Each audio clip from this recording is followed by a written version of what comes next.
audience. And they're about women's special traits. Now, we have to admit there are gender differences, right? Yeah. Does that necessarily mean they're bad? No. Women have great traits. And how can these traits of women, which are to be more collaborative, perhaps, maybe less risk takers, more careful in their business planning, those things should really come to the fore and help women succeed. Do you agree about this, or do you think women need to be more like men to succeed? I disagree with that really strongly. I don't think we need to be more like men at all. I think that there's tons of stuff that, again, like our intrinsic strengths, like I said, really just perfect for where we are in the economy today and moving forward.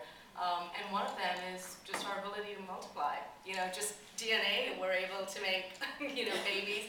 And I think we do the same thing, whether it's like the women with a $20 loan who manage to grow her business, or whether it's coming together and congregating and having a discussion and helping support each other. So that's, I would say, don't change anything about the DNA. So I actually, I'm very involved in the computing side of things. So NCWIT, which is NCWT, the National Center for Women in IT, is focused on increasing the number of women in computing, because we feel like that's kind of where it all starts. If you educate people on technology and increase their numbers there, then everything else will come out of that.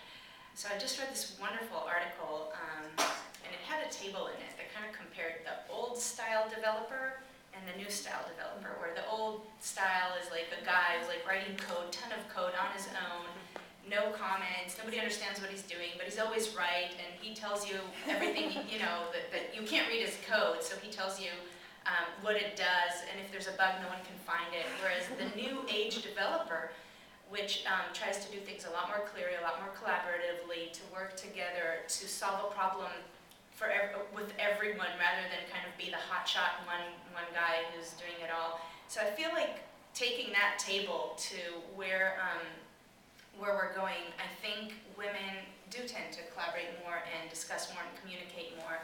And obviously those are great strengths, and I think the world is, I mean, we've seen the shift from, you know, competition to co-opetition, to, I don't know what the new word is going to be down the road.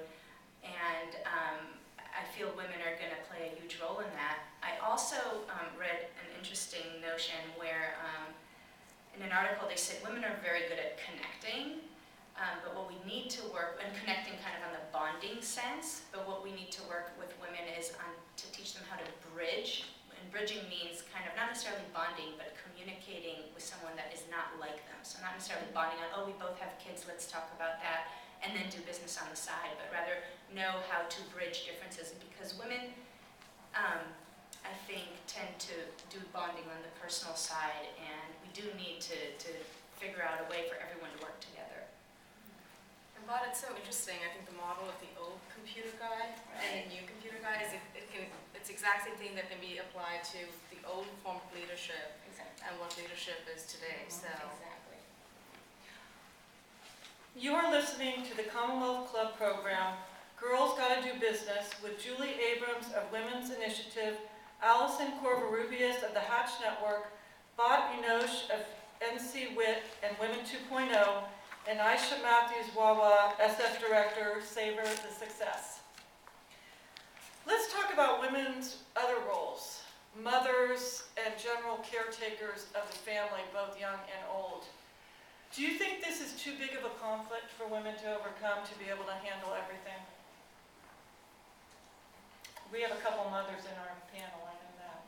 I'm not a mother, but for the last 5 years solid, I've worked with them. I've worked with women mostly in the startup stage of business, and I've watched how they progress, and that I think the truth is that having a business is a very natural endeavor for a woman. It's as natural as having a kid, even though I haven't had one, I've had a business. And it flows. The thing is that with women, sometimes we tend to want it all right now, and I think where the conflict comes in is that we have so many options and not always enough resources to support them. You know, options to have children, options to be married, options to take a vacation. Who's going to watch the kids? Who's going to water the plants? Who's going to, you know, take care of the bills? So having the options makes us want a lot, not having always enough resources, whether it's money to buy help or people to actually do things, prevents us from doing it. And so because we have all of these things on our plate, I do think that that doesn't ruin anything, but it's an extra layer of difficulty that we've added. So I do have children, and I have always worked. I had a couple years away of my business, but I do think it's about making a plan and having a contract with whoever your partner is, and not feeling like you have to be the one to make the choice necessarily to step off the track of business. Unfortunately, right now, well, unfortunately, I don't know, there are a large number of women in some of our country's foremost institutions, graduated with MBAs from Stanford and some other schools, that when they have children, they are getting out of the workforce. And who's to say that that's wrong? But it's an interesting trend, and it makes me wonder if they're cognizant of the trade-offs they're making, and if in fact, as is happening in a lot of families, a lot of the most powerful women I know, their partners, their husbands, they stay at home, or they have sort of less of that powerful career, and I think those women and those families made that choice early on because either her earning power or for other reasons felt like that was an appropriate family choice. And I think that making sure that everybody understands that's okay, and there is nothing wrong with making that decision for yourself, I think is a big part of it.